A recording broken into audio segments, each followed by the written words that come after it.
bana pai dada ki putsi yam sangi Lairil na away tatorok patutadi Jumlen su taning de ko kanari nu pino punsi se nangi damak pungkat katholage na mi isa isu semgat pa wai do hairaga Jumlen chaplepi Lairil ngak na kaino hai si dada kashunate thengi tum min ushilo hayengan na huduye na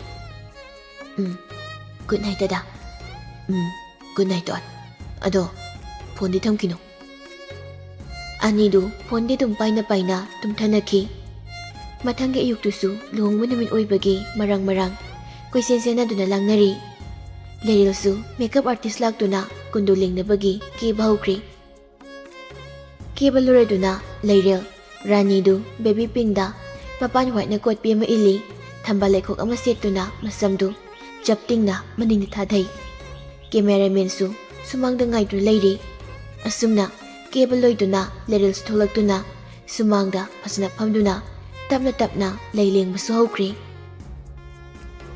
pung kharagi matung nupa mayum da su bor jatra tawba hokri Lairil su poloi set pilaktuna poloi set bahokri ngihaki matung bor siurai bor yurakpagi makol tabaduda Lairil masadu ithak-thakana pakhatli imungda photo kappa yaba kapli borsu mandop mayayda phamkri Lairil busu manambem santanana mandop mayayda puthokpirai asubana mapa amana lawgadaba thaudang poma lawri asumna mama oibi mana kikri punkri masa oibi mahaki sena khaina hanbigano haiduna punsinkri semkri punsi leipul Lairil na thokibadu nakandagi mamit mapirat jena maitong na mamonoktu na yindun lehawi hunba maningdagi amuna bye haiduna lengjumduda popop thabirai somdana Rahul ga abi hoi kasu mayok na phami Rahul di abi de yinglaga nokfi tawri abi su ikai na nukli Rahul laptakna abebu photo copy aduga message patharai yam pazego message tu abesu sat yenglaga reply sat pisili nokfei ka tawraga asengba asum tawna leikoi buso hokri mathang sum koi khibana nupi magi tanawrabi khusana thawai tana lingjaba kundo leirangdu mana khoida jaba nushiba magi ngaksam de hokri nupa masu nungsibi magi ngaksamda hukpikri asum tawna loisingkri luhongbagi thauramsu nupa hankri Lairil su nungshirba mayum mama mabung manambem thadukna chatpagi minkup yaurokli yairakli dol magi khonjel su thawloklo chalasi haibagum abe rinana sambiduna tapna mayumdagi punsigi oina khongthangdokpa hori apokpi mamana ningthina yaifamangol pibiduna sumangda lepliba mabungbo mukhurami Lairil mabunggi manak yaubada higi kaptuna mabungda konsili mabungnasu makokta nushina nanthapiduna don nakok phapusiktana nunga yaifana paluko isal sidi haiduna bor pibiduna thinbirai nupa magi sagaida somdasu bor mamanaba kaidu party tawri thoibana class ama haiduna bye zi oren namai do hrakanaba si class de amda thazilo Jumlen su pirakliba class tu da haifet yenglaga class tu lawduna makhona paiduna lei thakti ngarang Lairil na yu thalakpa yaroi haibadu amuk ningsinglai Jumlen du nokninglaktana nokfei tawrai mana class tu makhona pairaga nokfei tawraga leibaduda thoibana bye class tu pairaga leiu haiba nate ko thakchilo haibani upai leite Jumlen matang sidadi nupina haiba inma phajadre khanduna hairakliba class tu thakchili mamanaba amana mo bye happy married life si peksidanga paisilo Jumlen upai leite adusu muk thakchili amana muk hai glass mari mangati sujingkri lakliba mamanaba kaidusu kanagi asawa sangak toibaga party du phajna sili Jumlen na Rahul da hairaga hunba hoi Amu Telhei boisu kausinduna puna phaminari. Rahul di Hunba hoi koina phami. Hunbana Tamo su tumin yam leirami. Pau yam tai ko. Kari pau ni Hunba. Hunbana amu mamanaba ni duda Rahul bu intro tawi. Bye. Ai noi da haidri. Tamo se Dr. Rahul. Hauzi lamfilda nephrology ki doctor aphawbani. Akhoi abigi kaino. Telhei baga amugasu amamam to oina saktalai. Tamo aigi mina telhei ba. Aigi na amu akhoi loina leril hoi abi hoi angang oringai da pulakpani. Wari budi ai siyam tari. Noi taruk se yam nushina luna tinari ai. Akhoi su Jumlen ai Thoiba adagi imanabi aniga le. Akhoi manga se yam luna tinarakpani. Ai noi tamo Thoiba karoke ko maga su khangno. Rahul na kauduna Thoiba su lai. Makhoi masen usinaduna phaminai. Wari sana bekti phana yam singkri. Nupa sing dusu Jumlen su amamula una phajare masu. Handakti somda mayam lerituda amulai. Somdagi mayam tunasu bek amaga amu haisinduna pithai. Asomdana kamdauri lakliba nupi mayumgi misingdu hannabagi thoklaknari. Abega Rinaga Manambem Thoibi Makhoi kakta ngaihori mabunghoi mayamsu dan piba changnaramlaga thokri. Rinana call tawri Telhei bada. Kaino noibo dan piba changakani haidaine. Aduga suksang changaktrishina kaino. Mi changnar Changnarakpa nate hanakre. Loi hanakre. Noi kaida lerino. Hoi akhoi lagi. Thamo. Si haiduna phone thamkro matung Telhei na. Bhai akhoi do dan hanamta piru kislau. Mi loina thuknakra mal. Hunbana mayam pinakre hairo. Hoi Makhoi ahum dusu dan pibagi hagolai Hunbana.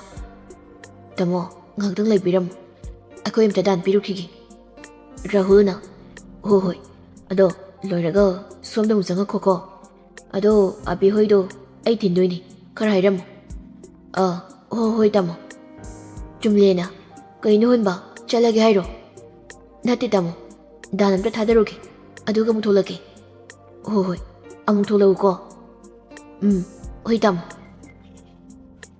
Ahum dusu somda leiragi ka tumda lai. Telhei ba amu Hunba mathang changlai. Leril de Hunba ubada nungaitaba madidumak phawi. Adubu ma kari wahi hairaga karam tawni haibasu haifam themlong khangde. Masu Hunbadi nusidabadi nate adubu Jumlengi nusibana kankhibani. Nupa ahum dusu mathang changlaktuna dan pirare. Hunbana iroi loibda pirai leiril ki tampaktuda lising ani chatpi mathamlaga nusina nan thapirai.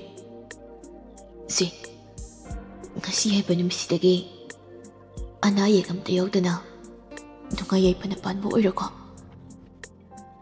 Hunbana hairakliba waduda leiril makok nuntaduna hik-hikapli. Santanana Thoibi nito na chatlagi hairuro. Haying anta laki hairamo.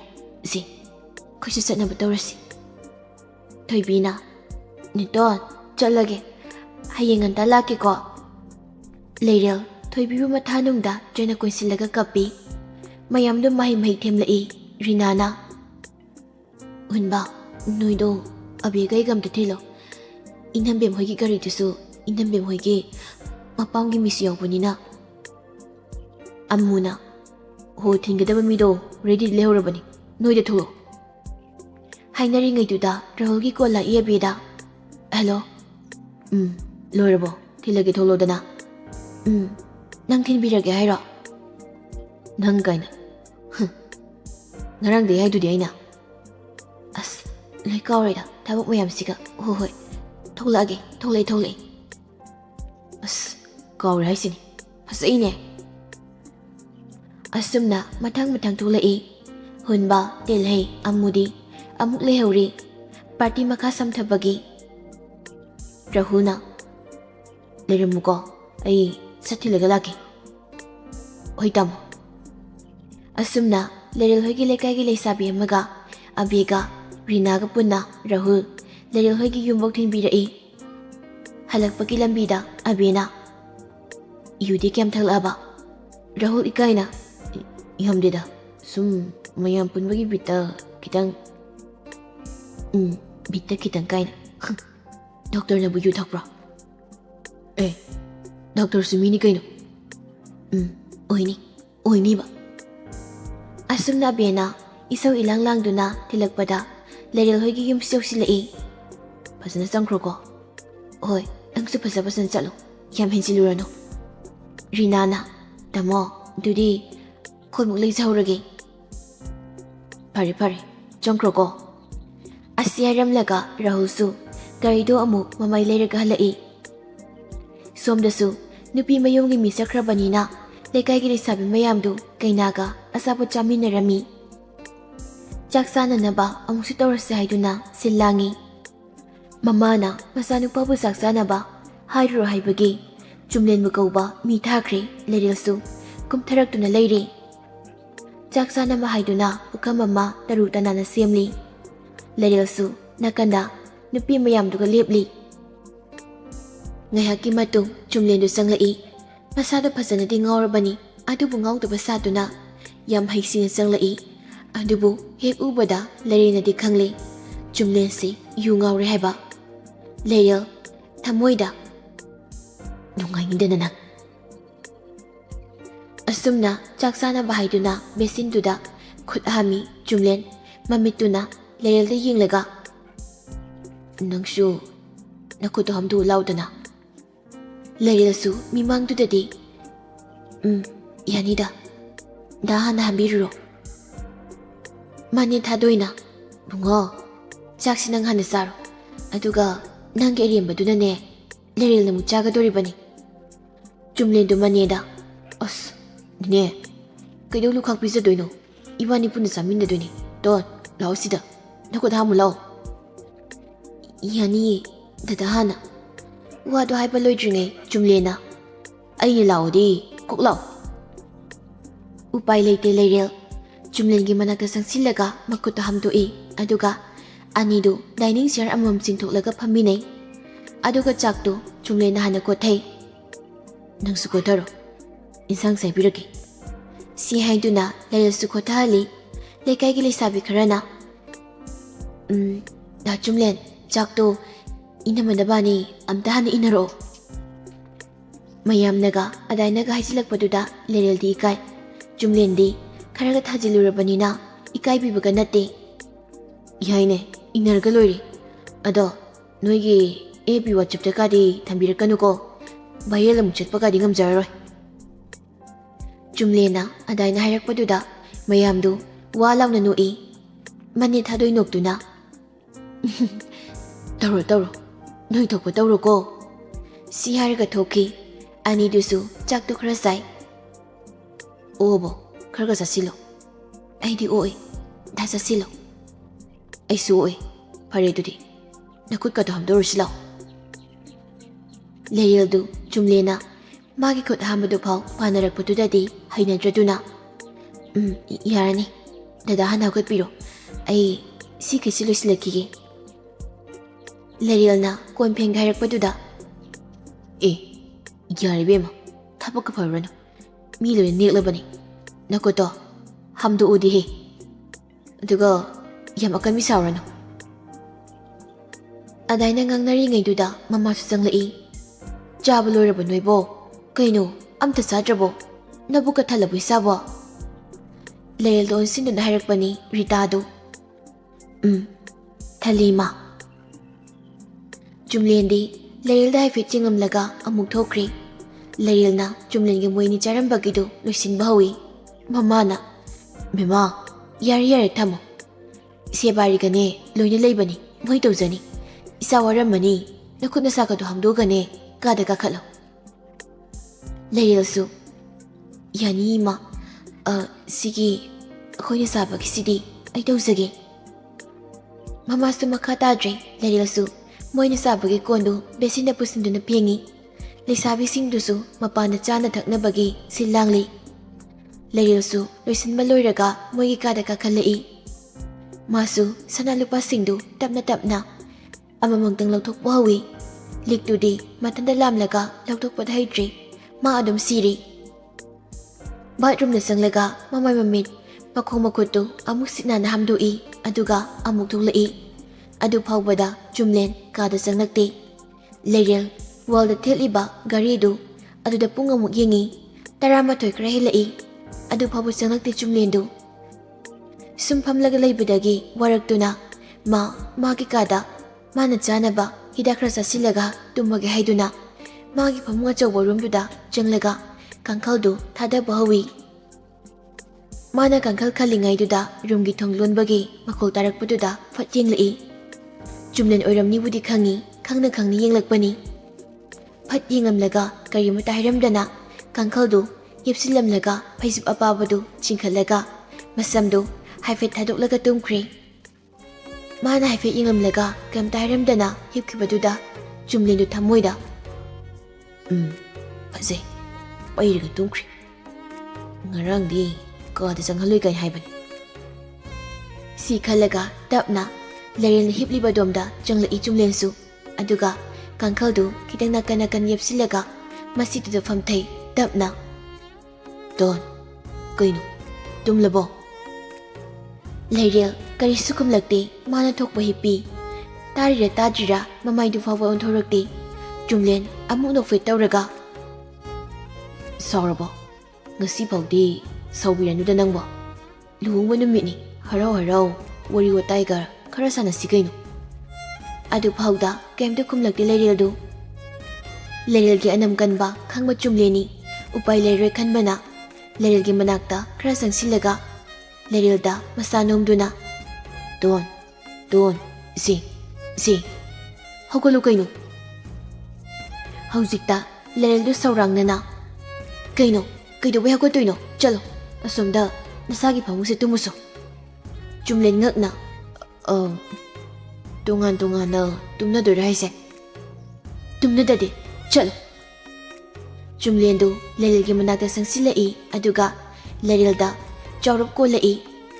Leril saurangnana makhuningna ilaga handu'e namchi sorga thingi udure.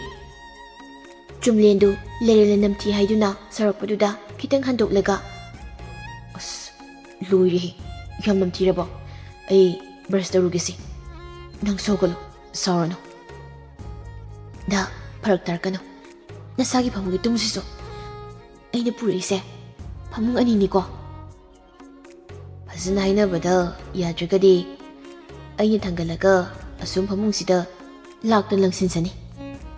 Haujiktada Lerildu saungna phuk hagotlaga langoni si langoba. Chumlendu haujiktada noklaga langoida kaidau longdoino. Si hairaga Lerilbu satpam khali aduga phamungdudagi kumtharai.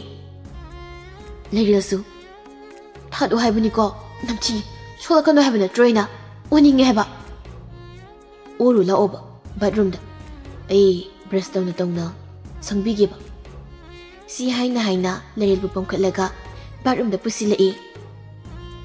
Bathroom yogduna Lerilbu makada thami aduga ma brush lamduna tawi. Leril saurangnana leplaga lei.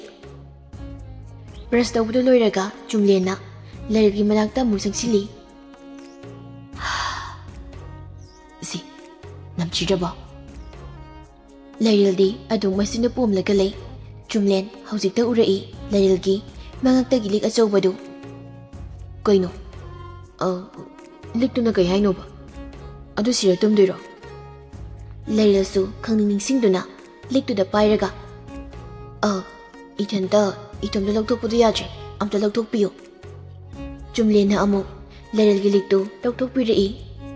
Chalo kangkhal tharuro nasana tharga tumu kaino aidi khali ai tumjarage nungai khidrida ton. Chumlena Lerildu amuk thangatuna pamkhatlaga magi phamunga domda muk thami aduga kangkhaldu mano oina sasasingthai. Lerildi kaisu haida masadu tarangamada mihul dangdang songduna lei.